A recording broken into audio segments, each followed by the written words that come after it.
They're coming to get you, Barbara.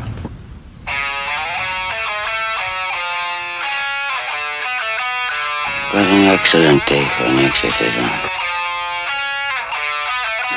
We all go a little mad sometimes. I like to dissect girls. Did you know I'm utterly insane? I am the devil, and I am here to do the devil's work. We have such sights to show you.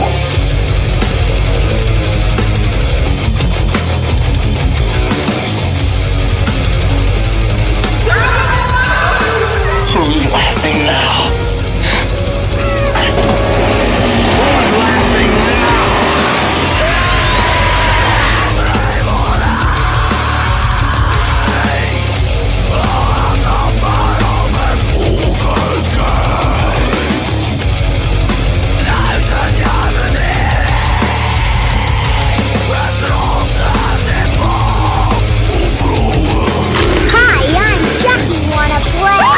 I'll drive you crazy.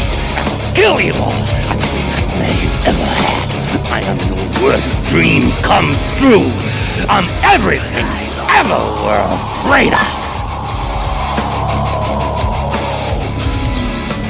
They're here. Here indeed. Hey, how are you? Hello, everybody. Good What up, Migs?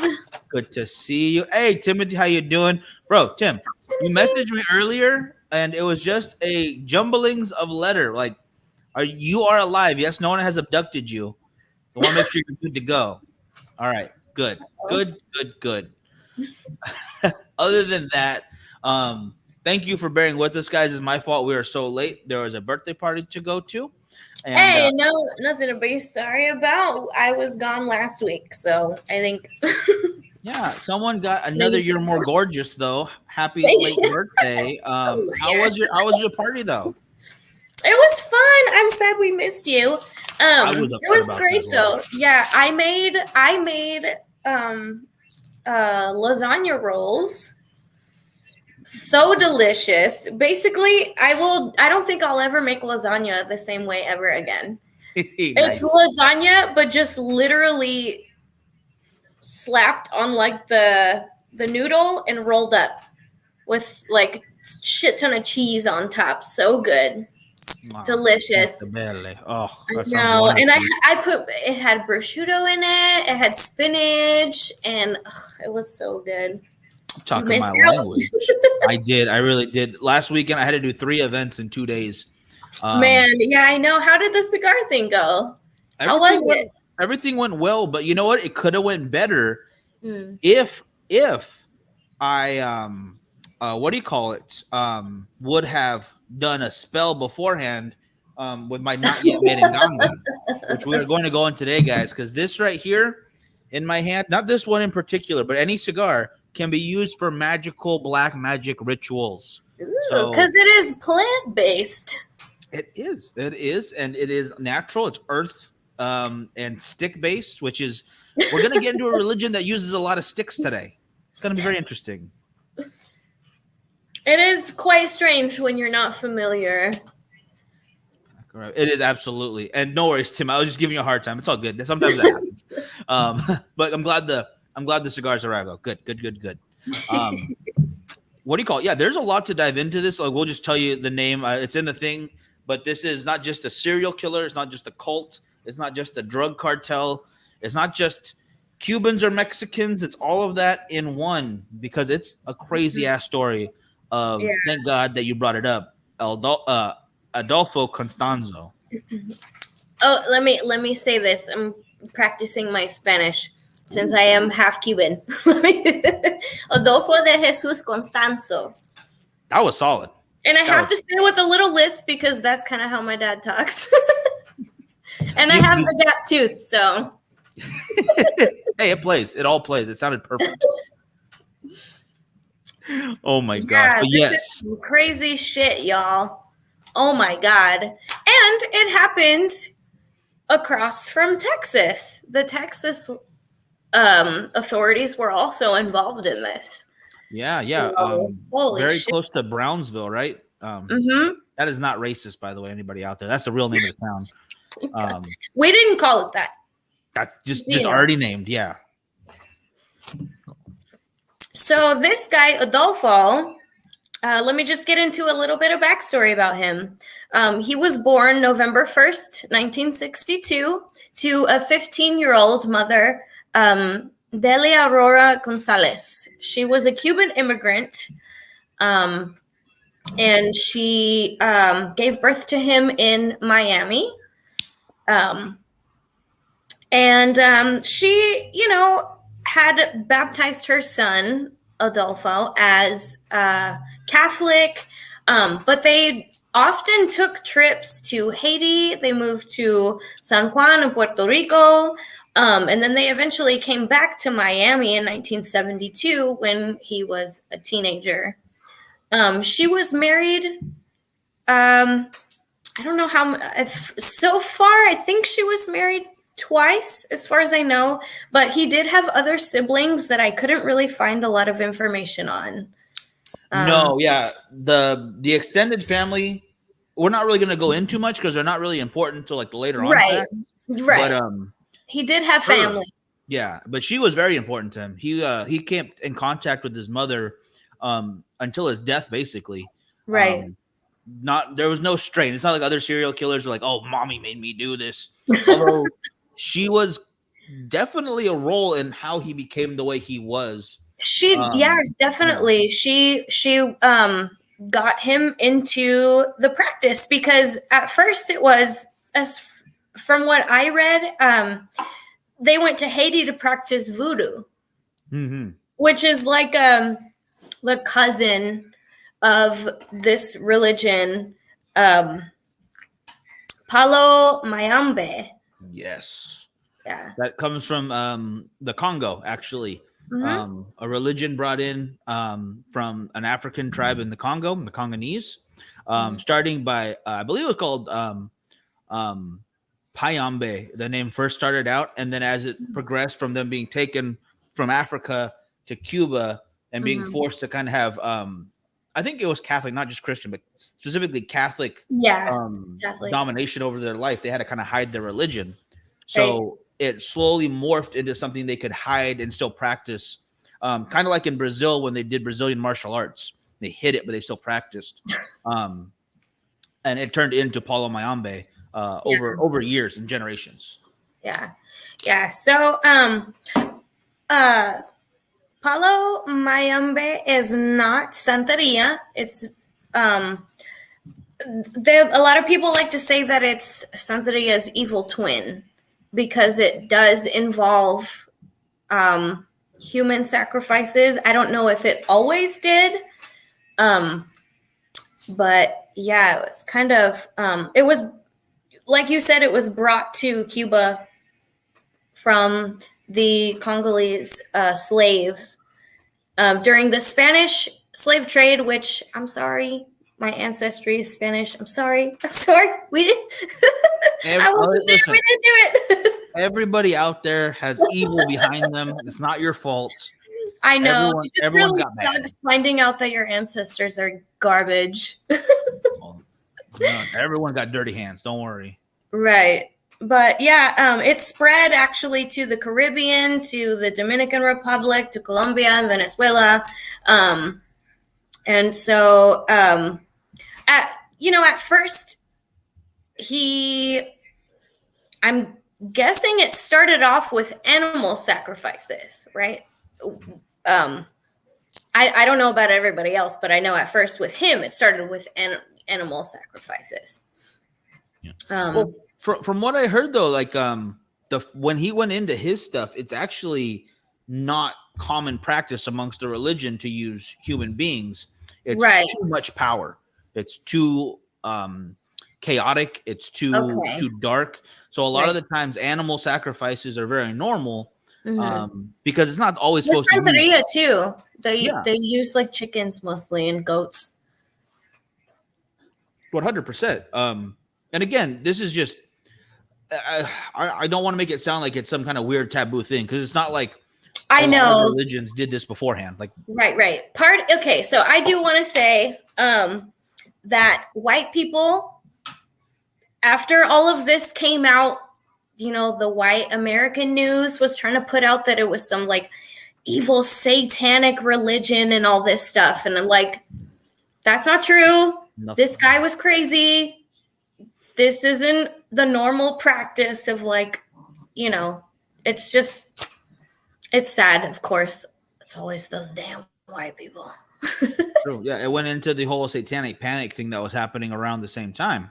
And as much as you can say like, oh, they're practicing rituals and stuff, maybe yes, that's definitely what you could call them, but it had nothing to do with the Western idea of the devil. Nothing over there.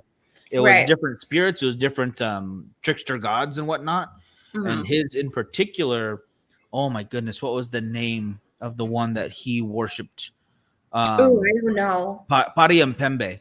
Kari Mpembe is the Congolese version of death, basically. Okay.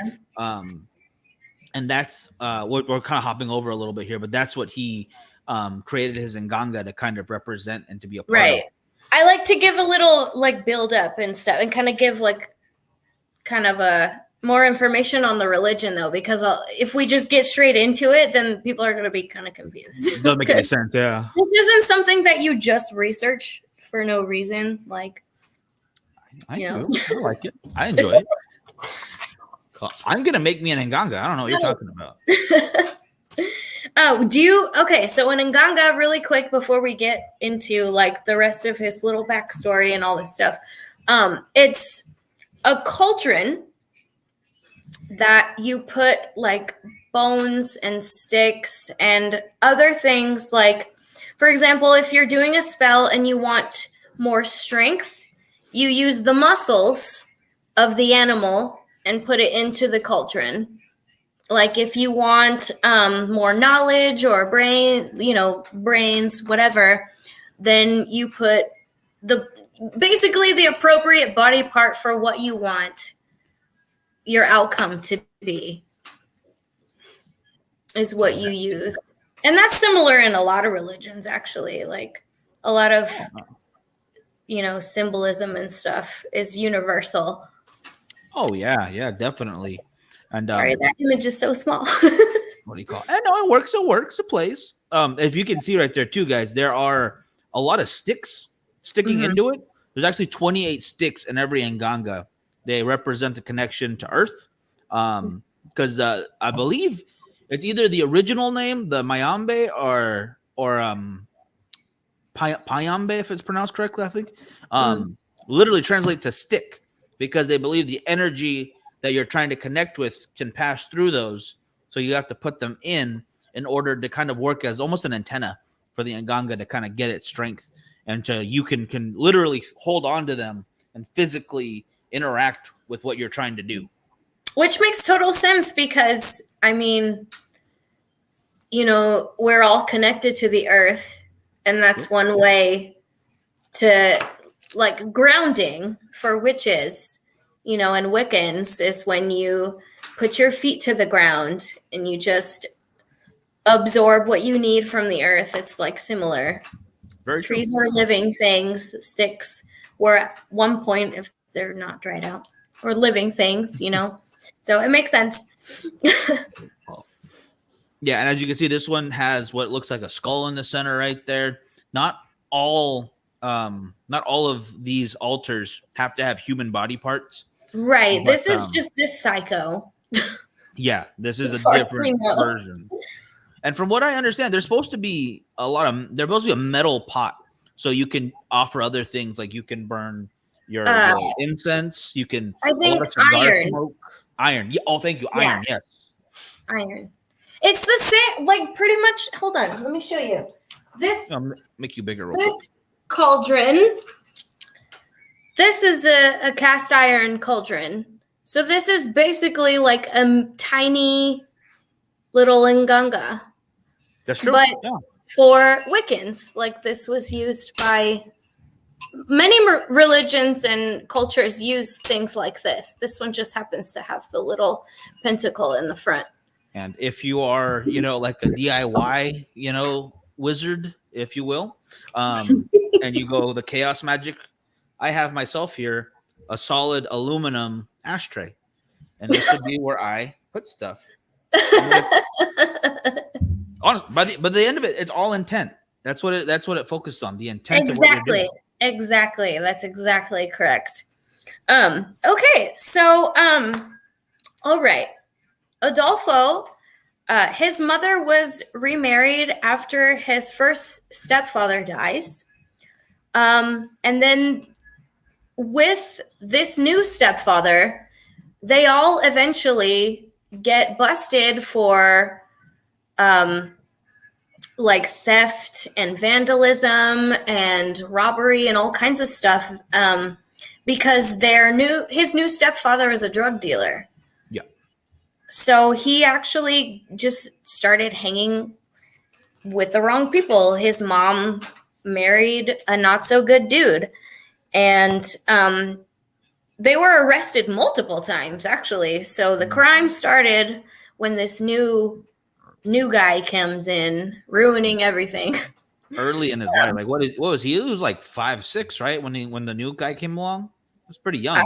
I think so, yeah. Yeah. And then he also got into crime too at the same time, yeah? Or not that early, but like younger. Oh, yeah, but yeah, he eventually, because of this guy, he got arrested multiple times. He had multiple charges on him for stuff, and then he graduated high school even, and then was expelled from his prep school. So he was going to like a sort of college, like he was going to be educated. Like if it weren't for this dude influencing him in the wrong way, he could have actually done something with his life. Who knows? Like he's not that much older than my dad. When I think about it, I'm like, holy shit. Like my dad was born in 1965 in Cuba. And, my dad's family, they escaped the communist country and they came here wanting better lives. And then, it just sucks. Like sometimes it's just the people around you. It's just circumstantial, It's true. It's very true. And this is from him, like his mythos building when he starts to get later on in life and what he tells his followers. But from the very beginning, he was involved in the religion because he had a person teaching him. They never gave a name to this original teacher, but it was a guy who would baptize him in cigar smoke. And there's actually a lot of that involved in the religion. Damn Cubans. Hey, I appreciate it. I'm glad I have a reason to talk about cigars. Yeah. I can't smoke in my house or else I'd be having a cigar right now. I like the way you think. But yeah, he's been practicing from the very beginning, doing animal sacrifices at an early age, learning that people who don't practice the religion aren't human. Basically, they're basically animals too. Like they are not. So anyone's up for grabs. Basically, yeah. And he had that ingrained in him very young, and I think that kind of fed into what he does later on, very, very easily. Oh God, yeah. So after he got kicked out of his prep school, he eventually moves to Mexico City, and he met two of his followers, or actually, three of his followers, Martin Quintana, Jorge Montes, and Omar Orea. And they all started a sort of religious business, as far as I remember. I don't know if they all did, but I know that some of him and his followers started a religious business because they were doing spells for people who would pay them money. And that's not uncommon. That actually happens quite a bit. Like it happens in New Orleans. It happens in like Haiti and all the countries that I mentioned. Like people will go and they will visit like these witch doctors and all this stuff. And they will want spells performed to achieve certain goals in their personal lives. And they'll sometimes spend upwards of like thousands of dollars to have these spells and rituals done for them. And a lot of his clientele were like rich drug dealers. And he had some celebrities too, right? yeah, celebrities like Mexican movie stars. Sometimes some of them were like high up, like high-ranking Mexican police officers. Which, not saying anything bad about Mexico, but a lot of them also were kind of corrupt, so they'd work both sides of it. Pay off from the cartel. Right. And, so they probably needed some spells for protection too, like as much as any protection you can get. You're right, because a lot of his spells were for protection. Yeah. He did a lot of protection spells for people. And it's crazy. Okay, so a lot of spells that he did, I found out, were like he killed lion cubs, he was killing zebras, freaking not just goats and chickens. Like his sacrifices were expensive, like exotic animals, because the more exotic the animal, the more powerful the spell will be. Yeah, like honestly, are you gonna want a rooster to protect you? Or are you gonna want the lion's blood? Come on, I'm gonna take lion's blood, right? Or even like a zebra, the zebras, because it's so exotic and from a country that's so like, I mean, this religion is based in Africa, so of course it makes sense to have the African elements like the lions and the zebras and shit. Like, oh yeah. The stronger, the closer maybe to that, the stronger the spells will be. And the more powerful the animal, the more powerful the spell will be. So he was making pretty good money off of these spells and stuff. Eventually, that wasn't enough. He started robbing graves nearby. He started collecting like human bones and just human remains of any sort and just putting them in his in Ganga. And then eventually that wasn't strong enough either. He needed live victims, like live human sacrifices, because I don't know if it's that the demand was going up or it was getting to his head and he just really believed like, I need this, I need more, I need more, I need more. So that I'm not sure of. I think it was a little bit of both. Like one, so? He's got a pretty decent group of followers already. And these aren't like, some of the followers he's getting now are not so much just like spiritual people, but they are also a little bit crazy. There are people who are going to help him do all this stuff later on. So kind of wean them the way there. Well, I'm sorry, go ahead. I think he totally believed that his magic was working. Like, I think he, hook, line, and sinker, believed everything he was spitting out. Maybe. So the only step next would be, actual human sacrifice. Oh, shit. Yeah, you're right. And it sucks because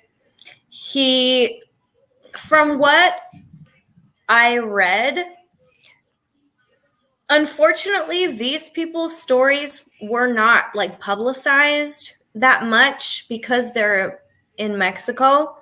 So we don't know a whole lot about all of his other victims. Like he had, as far as we know, there were like 40 plus just in New Mexico.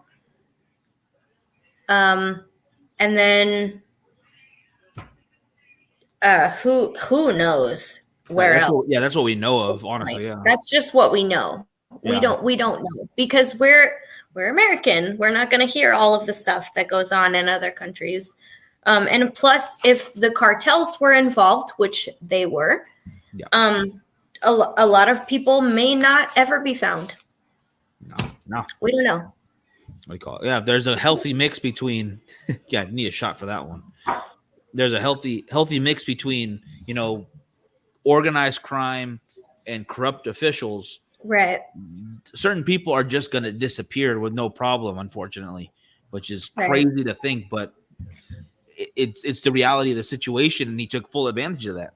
I mean, if you thought Breaking Bad was bad, like as a show, imagine what the real consequences of this kind of shit are for people. Like, some people, nobody even knows they existed. Before he wiped them off. In fact, he killed some of them that they know. He killed 2 police officers. Totally no investigation into it. It just this happens in this area, so we just deal with it. That's as far as it went. Right. So the main reason why he was caught was because an American went missing in Mexico. He was a med student named Mark Kilroy. Wait, was it Mark? Yeah, Mark Kilroy. And he was on spring break at hold on, I wrote it down. That city? I want to pronounce it properly, so I had to write it down. Matamoros, I think. I think you're right. Tell me that's the correct pronunciation. I should know how to speak Spanish. I blame my dad for this. Not cool. I'm lost in Spanish. You know I don't know Spanish. I know. What do you call it? I know, but I'm crushed. It's okay. I still have plenty of time to learn. There's Rosetta Stone. There's that Duolingo blah blah blah thing. There's plenty of stuff. We got I can figure it out. Plus, I have tons of Spanish speaking friends. I can figure it out. But yeah, he went missing. And his story is actually really fucking sad. Like, I can't imagine if his story was sad. I can't imagine what all these other people that we are nameless went through, like actual Mexican citizens that were murdered by this guy, this medicine man, or this shaman, or whatever the hell he wanted to call himself, like the witch doctor and all this shit. Like, it was so sad. He was on spring break with a couple of his friends, and you could go. Okay, so the main thing that was bordering this border was a river. So you could go from Brownsville, nearby Brownsville, Texas, to Matamoros, and you could just walk over a bridge and you'd be in Mexico, and you're like on the border, right? A lot of people like to go there on spring break because you can drink when you're 16 in Mexico. Oh, you can drink when you're 12 in Mexico, dude. Like, I was there. I was there with my family, and like they will set a beer down in front of everybody who's of age, or just everybody. It's like, oh, there you go. If you open it, you open it, you pay for it. You don't, they just take it back, no problem. But that's funny. It's kind of awesome. Yeah. So basically, they were just doing the spring break thing. Like, these poor college students were so, like, they were just hanging out. And Mark Kilroy was a med student, and which we'll find out, unfortunately, later, that he died because he was a med student. He literally, Constanzo, basically wanted his brain, and he had told Sara Aldrete, who actually was his girlfriend for a little while before supposedly she found out he was gay. Super gay. Yeah. Is this her? Do you want me to show it real quick, the picture? Yeah. Show her. What do you call it? Show her face. There we go. Is that her? Yes, that is her. Oh, that's such a tiny picture. I'm sorry. Oh, it's okay. I mean, if you can find a bigger one, blow it up. Prettier than I thought, honestly. No, I know. She was gorgeous. But she went to school in Texas, and then she would walk over to Mexico and help Aldolfo find his victims, as well as I think you said you had a list. No, not a list. Like, you had some of his followers that were involved. Yes, I have it right here. They have some weird nicknames, like El Doobie was one of them. El Doobie. Doobie. That made me laugh because it made me think of Doobie. It's Spanish for the Doobie. But actually, yeah, there's one of the original ones. I don't think it was Omar. I cannot remember which one it was. Called himself Dr. Hindu because he was originally a tarot card reader and fortune teller. And I didn't even know that. when Aldolfo came into the scene, he took over that guy's practice, and like the other guy would basically go find more clients for him because he thought he's the real deal. I was just basically fronting at that point. So Aldolfo became number one, and this guy just like did his bidding. Everyone basically did because he was very charismatic. He was driven. He never did drugs like because he ran with the drug cartels. He basically ran one for a while. Right. So he knew. Dude. Yeah. Don't do that. And he was 100%, I think, dedicated to his religion. I think he completely believed what he was doing was the right thing. And that's if you're gonna believe that deep, you're gonna want the brain of a soon-to-be doctor. You know, that would be really good to juice your skills or whatever you want to call it. So, god dang. Yeah. Hey, will you answer Gary real quick? I'm gonna grab. Oh, yeah. Gary, I'm so sorry we weren't on earlier. That was my bad. What do you call it? I had a birthday party to attend for my little brother. He's pretty awesome. And there's a little bit bigger picture of her. You guys can see her a little better. That's Sarah Eldreddy. She was a university student here in the States, and they met, and he was all, dang, I like her, even though I'm pretty sure he was just gay. I think he was just using her to get connections and stuff. But it worked. Whatever he did worked. And you'll see that kind of over and over again until the end, where they kind of just believe their own hype a little too much. And that's we'll go into that in a little bit, but that kind of falls into their downfall. What do you call it? Let me see if I can't get these other pictures. I'm going to download these so I can make them a little bigger. There you go. There she is. Yeah. What do you call it? But it's freaking gorgeous. I mean, her hair drove me nuts. When you see her hair, that big old 80s hair. Oh, I love that. Love it. But oh man. So where did you leave off on? I'm sorry, I had to bounce real quick to grab something. Oh no, we were talking about some of the followers. Okay. I didn't get pictures of them, but there is online somewhere.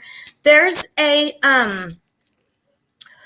one of the Hernandez brothers. He was involved with the cartel, and it was Serafia. Oh God, what is his name? Serafine. Yeah. One of kind of their henchmen, basically. Yeah. So he's the one who was helping grab people. Him and his brother, and a third. I didn't get their names. I'm so sorry. I'm really bad at getting names.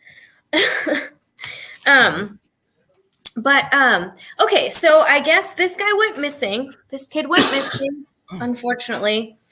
And then his friends were waiting around for him. They were like curious where he went, what's going on. They waited for him for hours. Nowhere to be found. They went back and forth from America to Mexico, Mexico, looking for him. And basically they couldn't find him. And it later was said that 3 men pretending to be police officers, which actually is quite common in Mexico from what I hear. Like people will pretend to be police officers to try and rob tourists. And I don't know if that's true. No, it very much is. What's his name? Eugene Merman, the guy who dubs Gene's voice on Bob's Burger, the little boy. Yeah.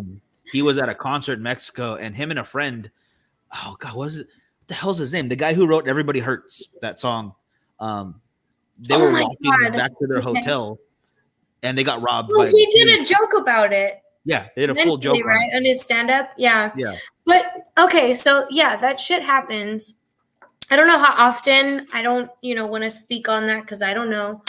But yeah, like they got scared because they waited a long time for their friend and they went back and forth. And it turns out these people, these 3 guys were probably sitting at the bar. And Sara was probably at the bar, scoping around, listening, because that's what Constanzo wanted. Sorry.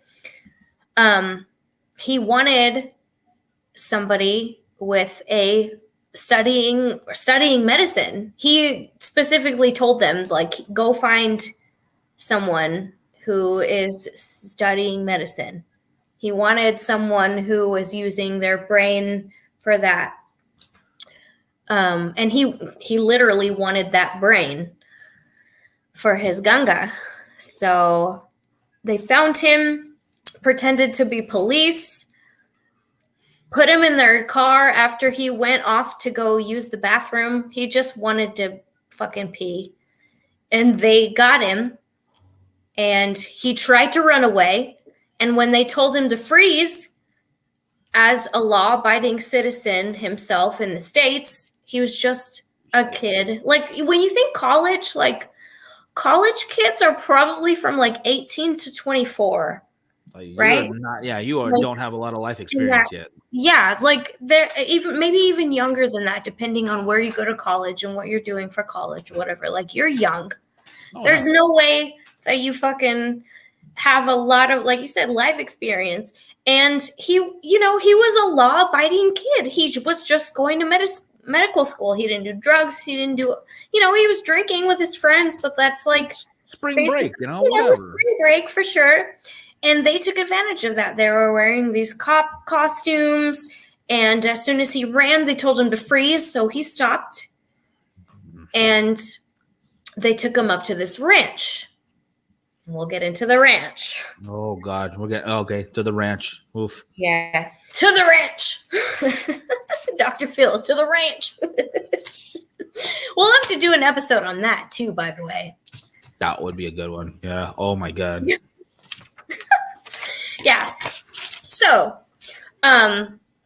Constanzo wanted to take this kid to the ranch because he and all of his followers were at this ranch by the time. Maybe not all of them, but a lot of his followers were chilling at this ranch, and they were doing all these rituals. That's where they did their rituals. That's where they were burying bodies, as we were to find out, unfortunately. He was probably alive and tortured for about 12 hours before his fatal wound was a machete to the back of his neck. Because they wanted his brain. So they were gonna, he wanted to, yeah. Mexican police were not really cooperative during this time, as far as we know, and as far as a lot of interviews. Steven, that's exactly what we're talking about. It's Mark Kilroy, yeah. Mm-hmm. Yeah. Thank you, Steven, for tuning in. Yes, we're talking about Aldolfo de Jesus Constanzo, the Cuban-American serial killer / cult leader. All around bad guy. Yeah, all around douche. But yeah, he had the police on his side, even. Like, some police were not helping. The Texas politicians were putting pressure on the Mexican police and the Mexican government for sure to investigate this stuff. I think it was a lot of pressure from cartels. I think it was definitely because there are so many corrupt police. They didn't want to raise any questions, but the mayor of Matamoros was really pissed because the tourists were not spending money in his town anymore after this came out in America. After the news and all this stuff of this dude missing, they were mad because they were making money. Yeah. So eventually they started to cooperate. And officers raided the ranch at some point because part of it, I didn't get all the full details, but they raided the ranch because of one of the Hernandez brothers. Yes. They had no idea that this happened at that ranch. Like no one had any idea. The Mexican police were actually trying to blame it on the Texas police, saying that he got lost in your guys' city and you just thought he came over here. He's not in our area. No way. Everyone goes home. Okay, so from the interviews that I heard, it was like a blame game. So that Exactly. Yeah. That's not good. If you're gonna blame the other guy, you're not gonna go looking for any clues. But from what I'm told, the cult thought that they were, with their rituals and their powers, that they were completely invulnerable to the police, basically. Invincible. So, yes. So one day, one of the Hernandez brothers runs through a police stop for like a DUI checkpoint here, kind of the same thing, but just kind of blows through it. And the police are like, no, you got to stop. So they follow him back to the ranch. And that's how they end up going there. They found the cannabis at first, right? Yeah. They find the marijuana. They find that devil's lettuce. And then they want, that's originally what they arrested them for, correct? Yeah. It was nothing to do with any kind of murder yet. Not yet. Right. So they eventually arrest this Hernandez brother, and he starts telling them, like, basically, oh, well, you guys can, telling them that there's nothing that they can do to him because of what you were just saying. They felt like they were just completely, what's the word I'm looking for? I just said it a second ago. Invincible. There you go. Yeah, they couldn't be touched by police, but okay. Now the details on me are a little bit like lost. I don't know. I don't remember if they found the cauldron first, or if he had mentioned something that led them to the cauldron, or if they were just looking around because of the weed. Oh, they didn't even check because there was a separate shed just for the cauldron to do the rituals in. Okay, that's right.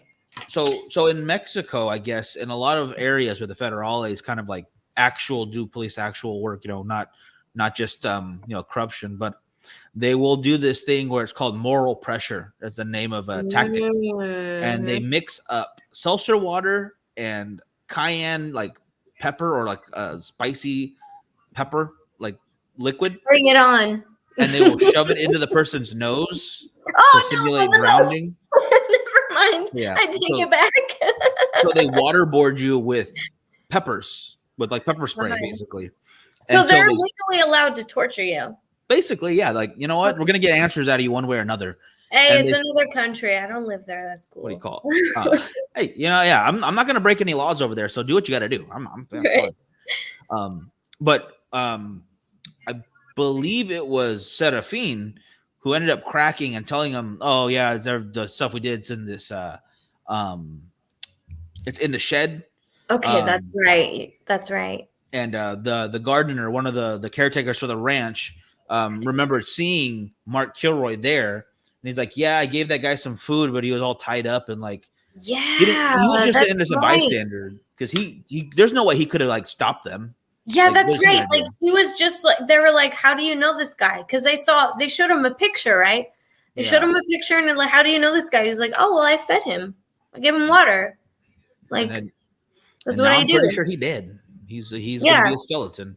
And then eventually they go on to interrogate Serafin, Sudafed, and I'm just kidding. I'm sorry. I had to say it once. I've been thinking it this whole time. It made me laugh.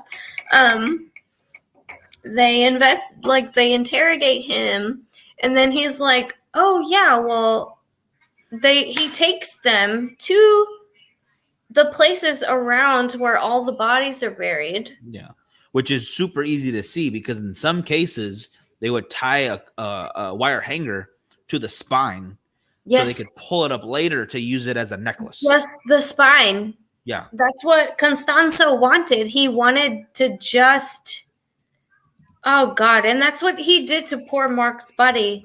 Yeah. Yeah. After the machete wound on his back, they put the wire and they buried him. And they're like, oh yeah, he's right here. Like, this is where they buried him. And they made him dig up the bodies. Good. They made him and his brother and another member of this cult dig up the bodies. And we say cult, like we didn't really get that far into it being a cult. But 1,000% of cults. Yeah. It basically was a cult because the cartel was so successful by this point that they were so, all his followers, Constanzo's followers were so convinced that he was doing actual magic and that he was doing all this work because they're so successful. They were not being arrested for stuff. Like they were just getting away with all these crimes. Like they legit believed that he could save them and that he was doing good work. And they believed in this religion so deeply. It's just like, I would imagine how the Christians felt when the Crusades were happening. Like, I'm sure they just believed that this was God's will. They just believed that these people in charge, killing all these savages, are just doing what's meant to be done. Like, they legit believe this shit. Yeah, it's easy to convince yourself of that, especially when you're on top. You know, like, well, we're doing so well. Sure. Like, let's keep it going. Let's keep the mojo flowing. And, right. At this point, I mean, they know where the bodies are. They're finding them slowly but surely. Aldolfo, Seraphine's in prison right now, or at least detained. And a couple other, El Dubi, I think, was the other one. Dubi. Sarah, Omar, El Dubi, and Aldolfo on the run at this point. And I think I mentioned him really briefly, El Gato, which was another guy who came into the group to be part of the rituals. He actually got away with it. What? He told the police that he was a student and that he just was forced into it. And once they released him that one time and okay, just stay close so we can question you later, he booked it and no one's seen him since. Oh my God. So like the Nazis. So yeah. I was just doing what I was told. He got completely away with it. Nobody knows where he is. Don't know if he's still alive or not, but he is scot-free, gone. Wow. Well, the Nganga was found. The little shed and shack was found by officers, and they find upwards of, I would say, maybe 15 bodies. Or 20, 23 bodies, I think. As far as we know, it could be more. Who fucking knows? We don't really know for sure at this point. That's just what they can prove so far. Right. So this is them investigating here. This is the Nganga that they are looking at. And so officials decide at this point. Oh, by the way, let me tell you what they found in this. Human brains. Fuck. A dead black cat. Poor cat. I know, it's fucking sad what people do to black cats for no reason. Other remains that I couldn't find what they were. But for sure, it was a dead black cat and human brain. They for sure found 15 bodies mutilated that they had to dig up. And Serafine was pointing out exactly where every body was. And there's a police video of them all being handcuffed and just talking. There was 3 of them. They were all just talking amongst each other,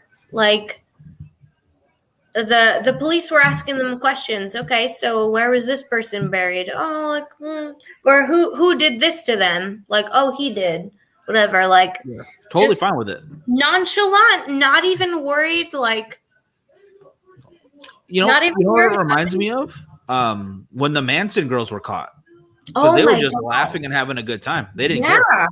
They had no clue that this person was a fucking psycho. Like, they were so manipulated by this person. And that's how I feel these people were. It's so sad. So sad.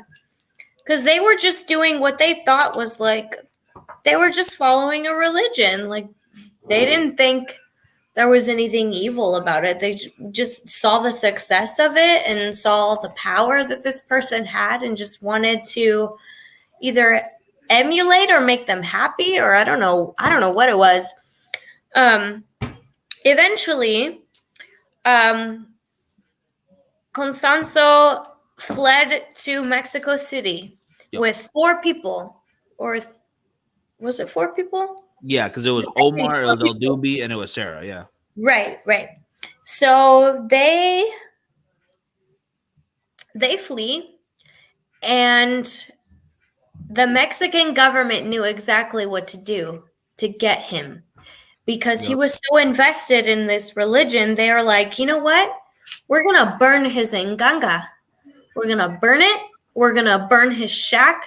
We're going to burn everything down, and we're going to put it on TV. Yeah. We're going to put it on TV so he can see it wherever he is hiding. And they're going to try to get a reaction out of him. And it fucking works. Because he's so upset that they are burning his inganga. And he lit up the stove, according to witnesses, which is Sara and oh goodness, what's the other guy's name? Was it Omar? Omar. Omar. So upset that he's doing this, that he lights the stove and he starts burning money on the stove. And he's causing a ruckus and he's getting crazy. And the police show up to his apartment complex. And we don't know 100% if it was a shootout or if it was a hit, because he had so many connections to all these cartel people, but he had multiple gunshot wounds. And the story so far is that he ordered Alvaro de Leon to take a gun and kill him and his lover, Martin Quintana. Yeah. De Leon and Sarah were arrested. Sara is still in jail. She's still in prison. And if she ever gets released at any point, the U.S. government wants to prosecute her for Mark's death. Good. Because she is the only one that's still alive who had any part in it. But as far as we know, like, he ordered his friend to kill him and his lover because he was dating Sara for a while, but he turned out to be gay. So him and his lover were killed. Multiple gunshot wounds. Some people were trying to say that he committed suicide. Some were saying assisted suicide. So we don't know, but either way, like, who cares? Because I love when people practice their religion, okay? I get it.